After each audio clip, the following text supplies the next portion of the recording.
Hello and welcome to Views on News. I am Jawad Tehami. It was on this fateful day back in 2019 when the Indian government of Bharatiya Janata Party, led by its Prime Minister Narendra Modi, snatched the autonomy and the special status of Indian illegally occupied Jammu and Kashmir by revoking Articles 35A and 370 of India's constitution. This move by Bharatiya Janata Party, that has been driven by Hindutva ideology, was in sheer violation of the relevant United Nations Security Council resolutions that specifically talk about the disputed nature of this particular territory and also put a bar regarding any sort of illegal or unilateral action to alter the status of this particular territory. Pakistan, in response to that illegal and unilateral move by India, downgraded the diplomatic relations with India and also suspended the bilateral trade. Indian government resorted to imposition of a complete curfew, complete communication blackout, and a massive troop deployment, making this region one of the heavily militarized zones in the world. Today is the 5th anniversary, and Pakistan and Kashmiris all around the world are observing this particular day as a YOUM-E-ISTEHSAL, or the exploitation day. And Prime Minister Shehbaz Sharif, during his address to the AJK Legislative Assembly special session, has made an address saying, let me quote, "Indian government through illegal means usurped the fundamental rights of Kashmiri people by revoking Article 370 and 35A, ending the special status of the illegally occupied Jammu and Kashmir.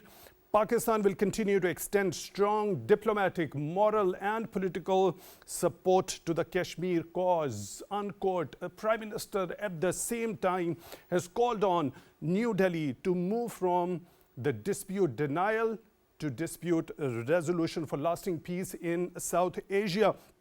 Likewise, we have seen a statement coming from President of Pakistan, Mr. Asif Ali Zardari, saying India's actions in occupied Jammu and Kashmir since 5th of August 2019 demonstrated a complete disregard for international laws and aspirations of Kashmiris. Deputy Prime Minister and Foreign Minister of Pakistan, Mr. Ishaq Dar, made a statement saying the Indian authorities have taken a number of steps aimed at altering the demographic structure and political landscape of IIOJK.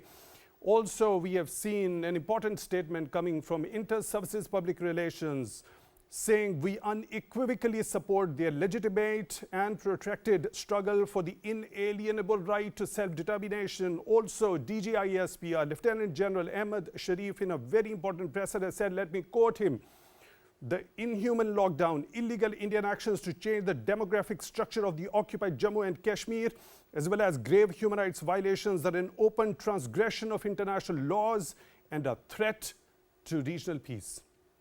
Let me quickly bring in our esteemed panel of guests who are joining both in the studio as well as online to talk about this particular day, the illegal and unilateral actions in contravention to the United Nations Security Council resolutions regarding the disputed nature of Indian illegally occupied Jammu and Kashmir and the kind of atrocities which have been since perpetrated against the innocent people over there in IIOJK. We are honored to have been joined in the studio by Mr. Altaf and Wani. He is chairman of the Kashmir Institute of International Relations. Mr. Wani, thank you very much for your time, for being with us on the show tonight. Really appreciate that. Also in the studio, we are honored to have been joined by Dr. Palwashah Khan, expert in international law. Dr. Palwashah, thank you very much for your time also for being with us on the show tonight. Really appreciate that. Also on Skype at the same time, we are honored to have been joined by Ambassador Dr. Jamil Khan, his former ambassador. Dr. Khan, thank you very much for your time also for being with us on the show tonight. Really appreciate that. There are certain other participants who will be joining us later in the show. I'll be introducing them as they join in. Let me begin the discussion with you, Mr. Wani. It's been 5 years down the lane. This is the 5th anniversary of that particular illegal and unilateral action by the Bharatiya Janata Party government. Where do we see the situation on the ground as we speak in IIOJK? Bismillahirrahmanirrahim. First of all, let me thank the Prime Minister, President of Pakistan, the DGISPR and other leadership of Pakistan, Foreign Minister of Pakistan for making very encouraging statements today, and this means a lot to the people of Kashmir who are struggling against the Indian occupation. As far as the fifth year of this abrogation is concerned, when we see the 5 years down the line, what were the motives of the Indian government at that time? The first thing what they thought at that time, what was there, that was integration of Jammu and Kashmir, annexation of Jammu and Kashmir into the Indian Union, so that it will be fully annexed. And the second was that there will be stability in Kashmir through this abrogation, and third, there will be development in Jammu and Kashmir through this process. They thought, they advocated at that time, because Article 370 or 35 is an obstacle to the progress and prosperity of Jammu and Kashmir. These were 3 to 4, and along with that was the women's rights, that women of Kashmir are disempowered and all that, they will get rights. But when we analyze all these things, have the BJP achieved this despite doing so much gerrymandering in the assembly segments, doing all that, issuing domicile laws, changing or amending nearly 800 laws in the and executing them in occupied Jammu and Kashmir in order to disempower, disengage, disgrace the people of Indian occupied Jammu and Kashmir. And that was that the people of Kashmir will become subservient to the Indian government. But what we see down the line, there is no peace in Kashmir.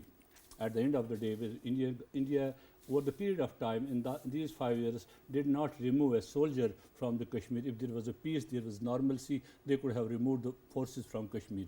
They would have not invited more and more force in Kashmir. At that time, they also had some 80,000 troops in Kashmir, and most recently, to guard the Amarnath Yatra and others, they have more forces in Kashmir. So, as you said in the intro, Kashmir was already a most militarized zone in the world, but it making them the more and more for people of Kashmir. And we also saw most recently in the elections in Indian occupied Kashmir, how people of Kashmir rejected the BJP's mantra, that people rejected them. Even BJP did not get a candidate to feed in the Kashmir Valley and Ladakh, and they were defeated, and their proxies were also defeated. So that was another signal from the people of Kashmir that we have rejected all what BJP has done. So when it comes to development, that it is the data of the Indian government, their government, which shows that there is increase in unemployment, there is decrease in investment in Kashmir. So this is totally says that whatever Indian government tried to do in last 5 years, that has fired back to them. No doubt, people of Kashmir faced a lot of hardships. They are facing those hardships. We saw that they do not allow the people to mourn the death of their sons or their kids and kin, and they are denied even the right to lost rights. These were the lofty claims at that particular time made by Bharatiya Janata Party, but the situation on the ground has worsened than before. I exactly remember what were the remarks by Ghulam Nabi Azad at that particular time when he visited that particular area after the revocation of Article 370, that there was a reign of terror. Does that persist? That reign of terror not only persists, but that has manifolded its impacts on the people of Kashmir, there in Kashmir. You see, in last 5 years, there are nearly 800 something killings by the Indian forces in Kashmir in different parts. There are extrajudicial executions in Kashmir. There have been 172 government employees have been dismissed from the service. There is total ban on the media. Calm down on the media. They cannot report any human rights violation on their papers. Your point is well taken. Let me proceed with the discussion. Dr. Palwashah, we saw after this revocation of article, this particular thing was challenged in the apex court of India, the Indian Supreme Court. It came up with a verdict upholding this particular unilateral and illegal action of Bharatiya Janata Party government, quite a travesty of justice. Now, when we talk about the United Nations Security Council resolutions regarding the disputed nature of this particular territory and putting a bar to illegal and unilateral action of either of the parties to this particular dispute, what those specific United Nations Security Council resolution stipulate about any transgressor or the violator of those resolutions?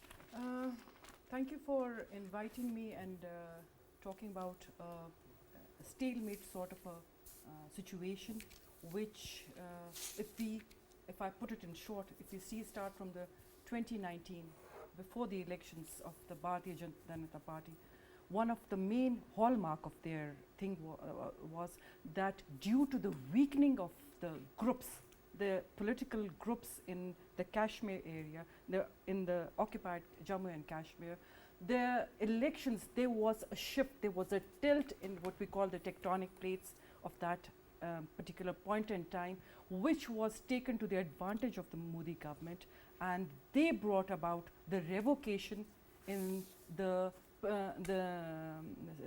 resolution that was passed to say that the special status that was given to the particular area, which was the Himalayan region between the eastern side is the Ladakh and the western side is what the borders or areas that we have right now. That was a time which the Supreme Higher Order of the Supreme Court by V.J. Chandramukhi, who is the Chief Justice of the Supreme Court, he had given this verdict of upholding this thing, that the special status of the occupied Jammu and Kashmir has to be revoked. But at the same time, he did give a very important, if you look into the Indian Constitution, please mark it, that the Indian Constitution has stipulated the article 34 2A that they have given, in which see the annex of A, which says that Indian government, irrespective of any resolution, any external factor which can affect, they need to have an amendment clause by 2/3 majority or by a fraction of the majority to give the status of the Muslims in the Jammu and Kashmir their right to choose to be where they want to be. Right, let me proceed with the discussion. Your point is well taken. I'll come back to you to have your deeper understanding regarding as to what could be the mechanism or stipulated mechanism as to hold the transgressor accountable. Dr. Jamil Khan, when we talk about this particular revocation of Article 35A and 370 of India's constitution, firstly, what has been long-held position of Pakistan regarding these particular articles of Indian constitution as to the status of Indian illegally occupied Jammu and Kashmir? And was there any sort of a protection as to the rights of the Kashmiris were concerned under these particular two articles of the Indian constitution, which was, of course, snatched by the BJP government? That's right. The protection is definitely there.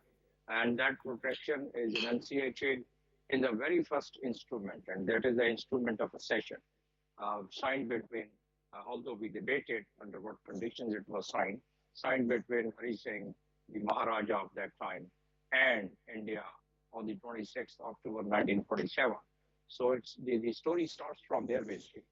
And that's the first agreement and the first instrument, legal instrument, which one could rely upon. Now that instrument by itself stipulates in it that the autonomy of the Kashmiri people in Kashmir would continue. So in that autonomy, and except for the foreign affairs, communication, and defense, no other matter would be dealt by the Indian side. So that's very clearly. And then later on, the same year, through the resolution of Security Council Resolution 47, the Kashmiris were given the right of self-determination, and the Kashmiris had to choose their own future. In this instrument, what I'm referring, instrument of accession, that is also, it's mentioned there that the Kashmiris would decide about their own future. Until then, because the India claims and the Supreme Court of India claims that this was a temporary measure, and this temporary measure could be removed. You have already heard, Ms. Palwashah, about what are the mechanisms, even if they wanted to remove this temporary measure of Article 370 and 35A. There is a whole mechanism embedded, there's a whole procedure embedded in the Constitution of India itself, right? They had played a trick with the world community, and they have played a trick too. The Indians have played a trick to deflect the attention and to try and give it a legal cover by saying that, well, it has been done by the parliament, but they have not followed the steps given the constitution. Then secondly, the Supreme Court. Supreme Court has come up with the same argument was what the government was saying, that it was a temporary measure. They are not referring to the instrument of the section. They are not referring to the Security Council Resolution 47, and there are about more than 5 or 6 Security Council resolutions. But 47 resolution, it links with the instrument of the section. So they have clearly violated it. To what extent the world has been able to take the cognizance, to what extent we've been able to make the world realize, to what extent the people who are the champion, the countries and the communities and the organization who are the champions of the human rights violation, to what extent they've been able to. Your point is well taken. Dr. Jamil Khan, I seek your pardon for the interjection over here. You just specifically talked about the resolution number 47 that talks about that plebiscite. When we talk about another resolution about the United Nations Security Council, that is the resolution number 96, that also talks about that plebiscite. Also, let me quote an excerpt from it, that the UN representative on India and Pakistan and on efforts to establish a plan for the demilitarization, and also both India and Pakistan were recognized for the declaration of working for a peaceful settlement, continuance to observe a ceasefire, and their acceptance of the principle that the accession of state of Jammu and Kashmir should be determined by a free and impartial plebiscite under the UN auspices. So this recognizes both the states, including India. So India at that particular time conceded to that particular demand of the Kashmiris that their fate would be decided as per their own aspirations through a fair and impartial plebiscite. So why would then India back away from that particular recognition of their inalienable right? That's right. In fact, India has done nothing except they have violated the international law, and that there is a consequence. There are the consequences for violating international law. So the international law violation which has taken place, which means this Security Council resolution, and then followed by the actions which India has been taking to suppress people, not to raise their voice. And they are being suppressed because they're only asking what is given in the international law, what is given in the legal instruments related to the Kashmir. So they're being suppressed, and therefore, in 2018, there is a report by the Human Rights Commissioner that is 43 pages report and 49 pages report, and 2019 it's 43 pages report. It contains, it summarizes all what we have been discussing and all what is happening in Kashmir, including the including the extrajudicial killing, the disappearance, rape, the kidnapping, and the kind of a black laws which have been introduced in.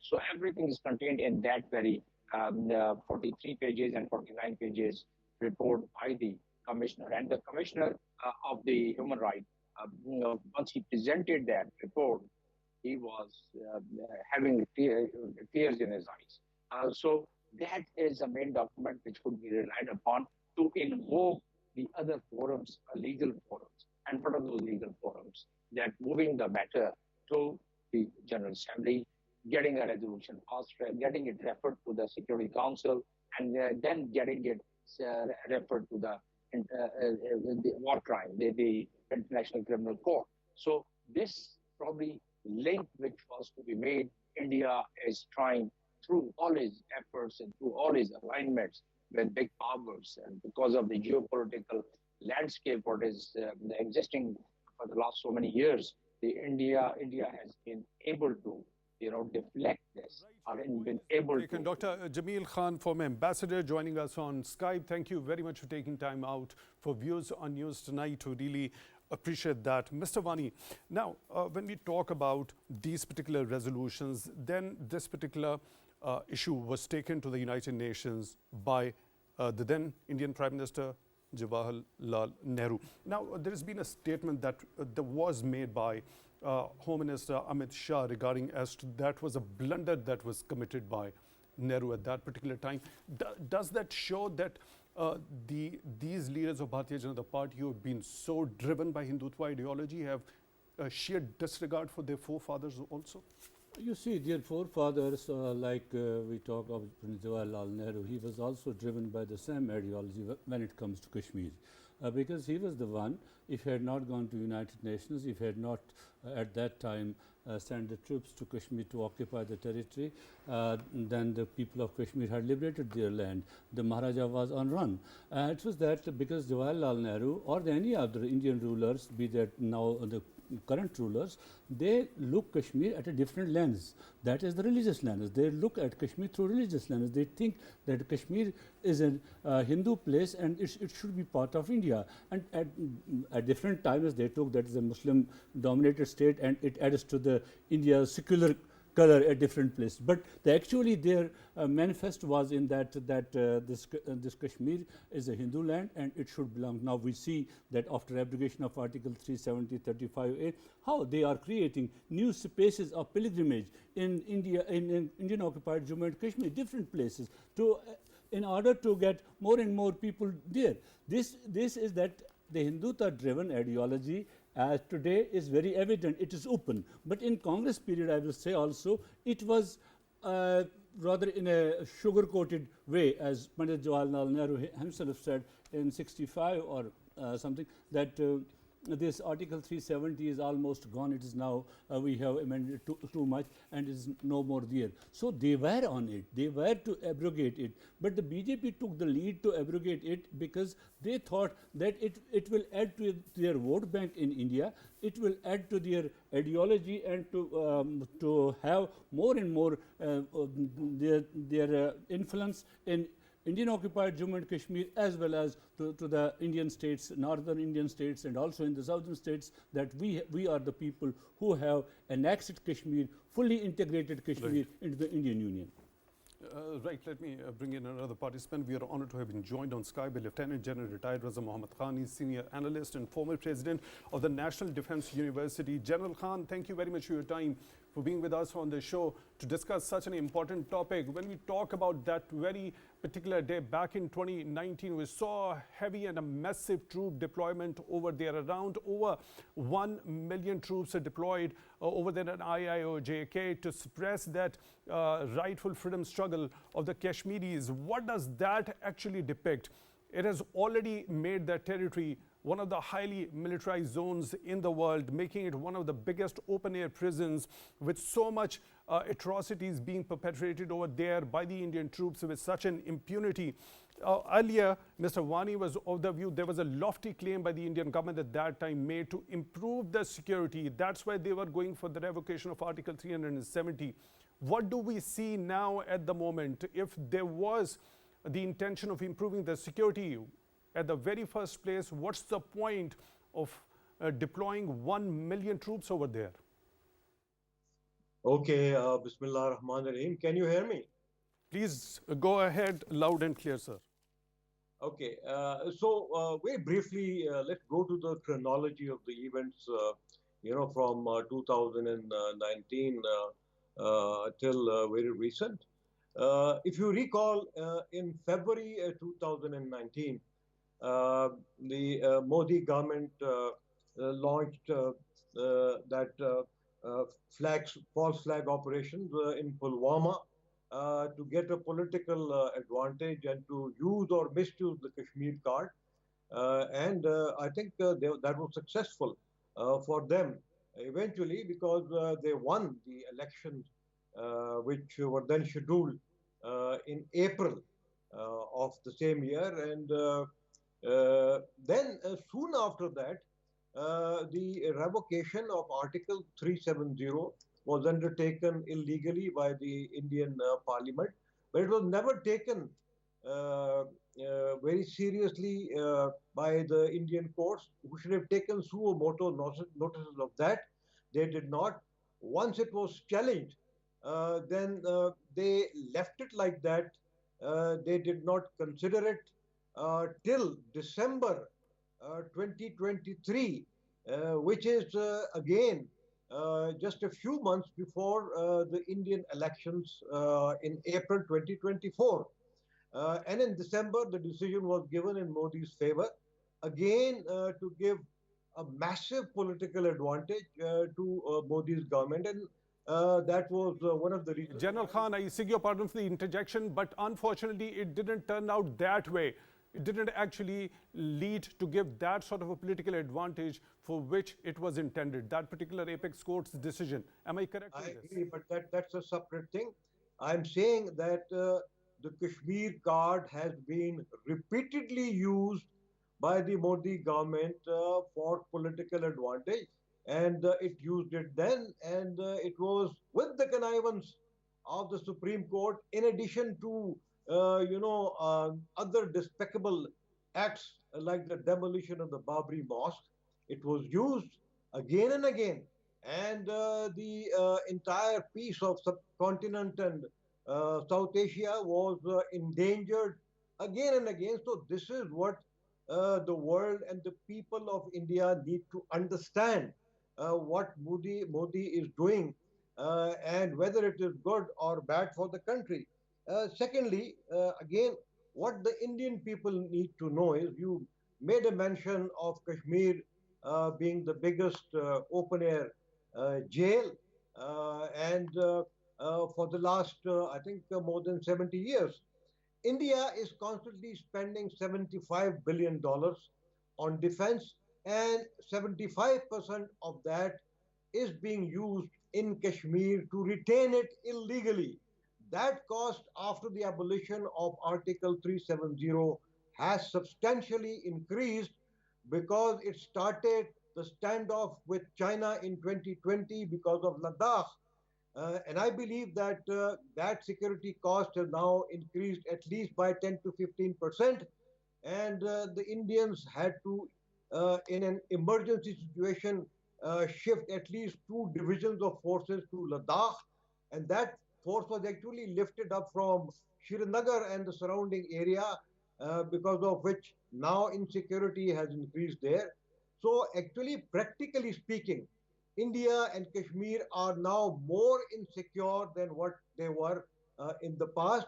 The economic cost of retention of Kashmir has now increased than what it was in the past.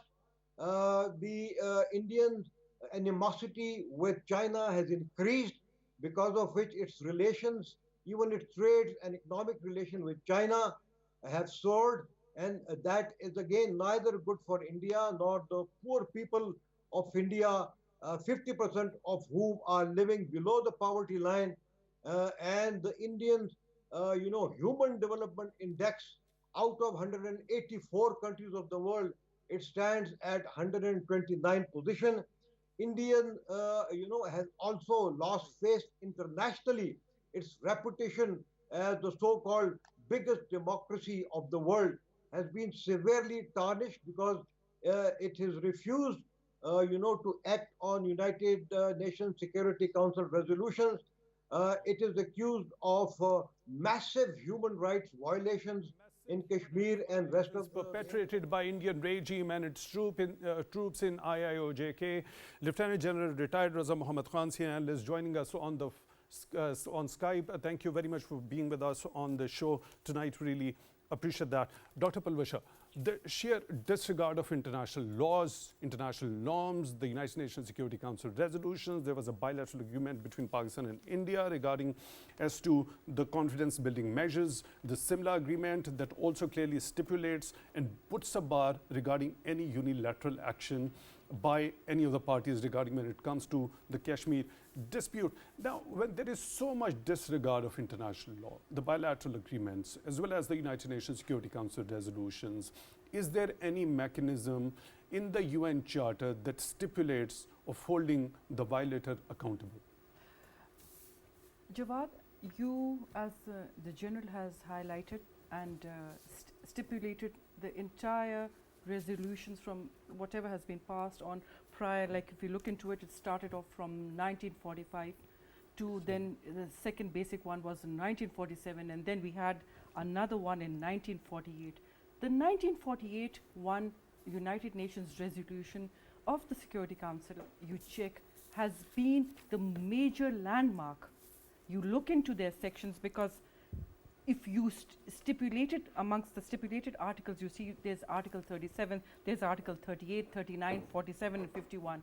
These are the hallmark resolutions which, when India went up to the United Nations and say that there has to be a ceasefire and we need a plebiscite, we need something, that was the time which we needed, because we saw from 2019 that we found that the Supreme Courts have forfeited the rights, which what you call that in the profound wisdom of this whole thing, that they have tarnished our unity, what we had, and complete demographic changes have been happening in Kashmir.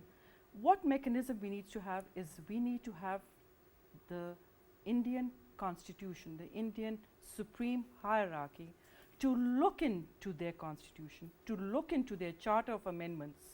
And there they have the referendums, they have the article of discussion, they have the article of having the rights of Indian government and Pakistani government. Because if you look into it, when they revoked Article 35A, what was the thing? They took away the rights for the Kashmirs to have their own flag, to have their criminal code of conduct. They did not have that. That was taken back by the Indian government.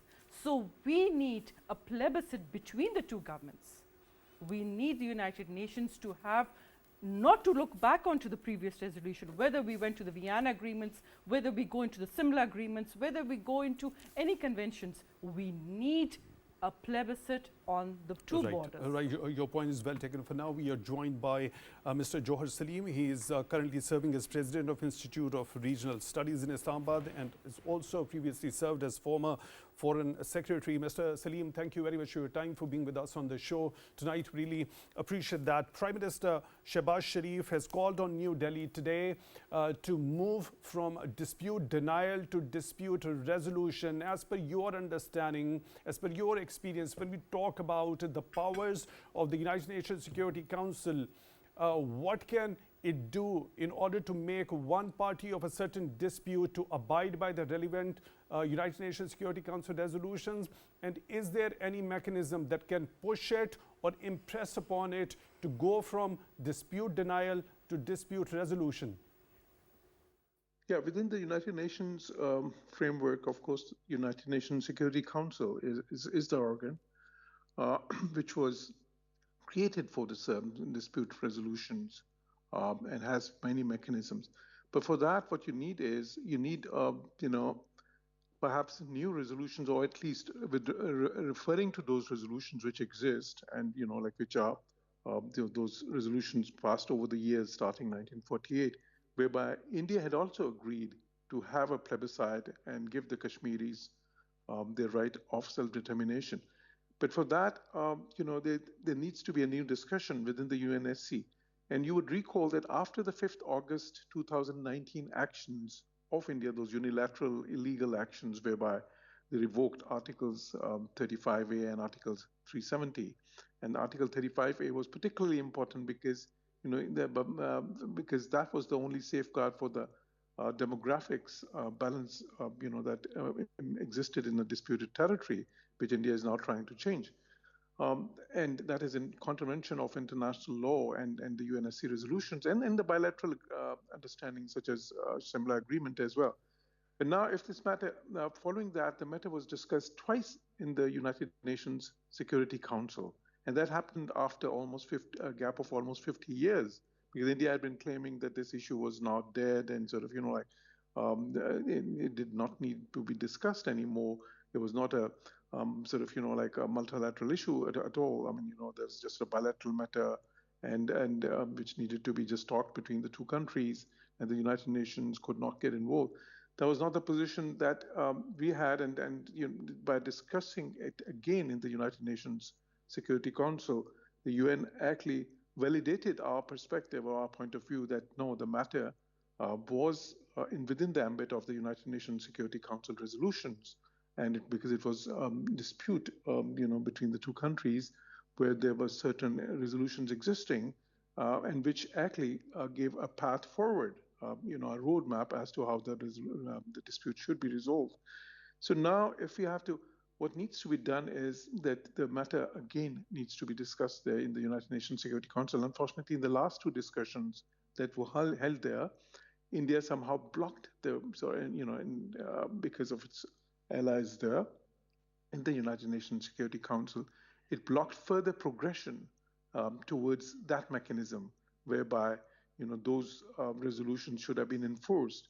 But at some point, I think that needs to be done, because if there are resolutions under Chapter 7 referring to those resolutions, or let's say the United Nations Security Council again reaffirms those resolutions and calls upon India to implement the resolutions. So that could be the way forward. Well taken. Ambassador Saleem, you just talked of Chapter 7. Is it that the Pacific Settlement of Dispute, if it is that particular chapter that relates to the dispute resolution, in Article 33 it talks about a number of ways through which that dispute resolution could be done. We have also seen there was an offer of mediation at that particular time by the US President, former President of the United States of America, Donald Trump. That was also not taken up by India. Is there any way that you can suggest that can actually make India to come for any sort of negotiation to resolve any sort of outstanding issues towards Pakistan, with Pakistan? Well, the mechanisms, of course, like blocking is easier for countries such as Israel, as we have seen recently, even when the United Nations resolutions were passed, Security Council resolutions were passed against them. And in fact, ICG rulings were there and ICC, charges against the Prime Minister. Despite that, they've been flouting that. So countries which are powerful, and like India is a very it's a very big economy, number 5th in the world, as they claim, and then the clout that they have because of their place in the international politics, in the the international political chessboard, as I say. Because of that, they get a certain allowance, as we've seen over the years, and they've been able to violate those, the international law, and violate even the bilateral understandings that the two countries agreed in Shimla, for instance, and the UNSC's resolutions never implemented. Now, if the pressure comes from all those countries, for instance, the United States and all the other P5 members, and there are 10 non-permanent members in the UNSC, that would be something. But I think at this point in time, it's not very likely to happen. So what we actually, and then there's the internal pressure. Saleem, now, if India with impunity continues to transgress and there isn't any international pressure, as you have already mentioned, it is unlikely at this particular point in time. So keeping all those atrocities and brutalities aside, let's talk specifically about one. Where does that conscience of international community, the world powers, go when it comes to Indian troops' high-handedness towards the women, using that vulnerability of women and making rape as a weapon of war? According to Kashmir Media Service, over 11,000 women in IIOJK have become the victim of that since 1989 to 2020. What about that? Where does the conscience of international community go in that particular aspect? We've seen that the conscience is rather selective, if I could use the term, unfortunately. It depends, on certain issues, like that is exercised, and it does get the due weightage in other situations. And this has been, this has been happening still since the League of Nations. We saw how the League of Nations flopped eventually. Why? Because when it would come to powerful countries, they would not really implement the international law there. They would only implement it when it was the weaker states, unfortunately. Especially if there was a weaker state on one side, or at least if there was a more powerful state on another side and a less powerful on one side, then and that is happening. That has been happening in the context of the United Nations as well, as we have seen, and over the years. The League of Nations failed, and the United Nations Security Council can't take measures to uphold the international peace and security for which it was actually formulated or formed, that very principle of the Charter of the United Nations. So doesn't that naturally call for the reforms in the United Nations in particular, or more democratization of the United Nations Security Council in particular? You know, and that has been why Pakistan has been striving for that for a long time. You know, there's of course this uniting for consensus, of which Pakistan is a founding member with Italy, and the other blocs as well. And there's this endeavor to reform the United Nations to make it more democratic on the one hand, and also to make it more potent on the other. Because you know we've seen now that in many situations it becomes just toothless, right? And as is very evident from this Gaza conflict, and same in the case of this illegally occupied Jammu and Kashmir, where since 1989, over 100,000 innocent people have been killed, tens of thousands of rapes, and tens of thousands of detentions, and we saw the situations after the 5th August 2019, where the whole, like the whole occupied territory was denied telephone service, mobile, and internet, and sort of blackout ever since 5th of August back in 2019. Ambassador Jauhar Saleem, President, Institute of Regional Studies, and former Foreign Secretary of Pakistan, thank you very much for being with us on the show tonight. Really appreciate that. Mr. Wani, now keeping all those brutalities, atrocities, or illegal or unilateral actions of Indian regime, its troops over the IOJK aside, what about this particular horrible act of rape that has been committed against over 11,000 women over there since 1989 until 2020. Where does that conscience of international community, the champions of human rights, go in that particular regard? Well, as Ambassador Saleem Jawad told you about the world conscience, that the selective, it has been selective always. It's not there. We have seen in many cases when the weaker states come into action, when there are those victims who are weak, no justice is provided to them. It's all for the those who are, and all the UN systems are like that. They have no teeth of themselves because they derive the force or the strength from the states, and states have their own way of doing with the things, and they are selective in their methods of when it comes to human rights, or when it comes to their strategic allies and all that. So we do talk about the 11,000 rape cases which have been committed in occupied Kashmir from 1989 till date, but we are missing the 10,000, nearly 10,000 women who are missing since 5th of August 2019, when Indian government revoked the Article 370 and put a complete siege of Jammu and Kashmir. It is not reported by any other than the government of India. It's Home Department of India that there are 10,000 women in IOJK post 5th of August 2019 have gone missing. There is no record about it. Is trafficking in person. It's so trafficking why by doesn't the that police. serve as an eye-opener for the international community? Dr. Palwashah, Trafficking in person, and what I was telling you, the human rights officers or reporters have mentioned all these things, and they have reported to government of India, but unfortunately the government's Dr. Palwashah, why doesn't it serve as an eye-opener for the international community? 10,000 women gone missing after 5th of August 2019. Jawad, in 2023, a United Nations passed it's called a mini sort of, it's not a resolution, it was just an eye-opener sort of a thing to highlight on the World Forum that this particular aspect is now going unheard and it needs to be addressed. That missing people's, you have gone to the international forum, as the gentleman rightly said, and you've heard it online, that it needs to be addressed. United Nations has asked the World Forum to sit down and to not exactly to have a plebiscite, no plebiscite, to have a revocation of the world order. We need Dr. Palwashah Khan, expert international law, thank you very much for taking time out for views on news tonight. Really appreciate that. Mr. Altaf and Wani, chairman of the Kashmir Institute of International Relations, thank you very much for your time also for being with us on the show tonight. Really appreciate that. With that, we come to the end of today's episode, and I will conclude with this particular statement made by Minister for Information and Broadcasting, Ataullah Tarar. Let me quote: India's reign of terror will end soon and people of Kashmir will be liberated from the tyrannical hands of India, unquote. With that, we come to the end of today's episode. Till the next one, take good care of yourselves. Thank you.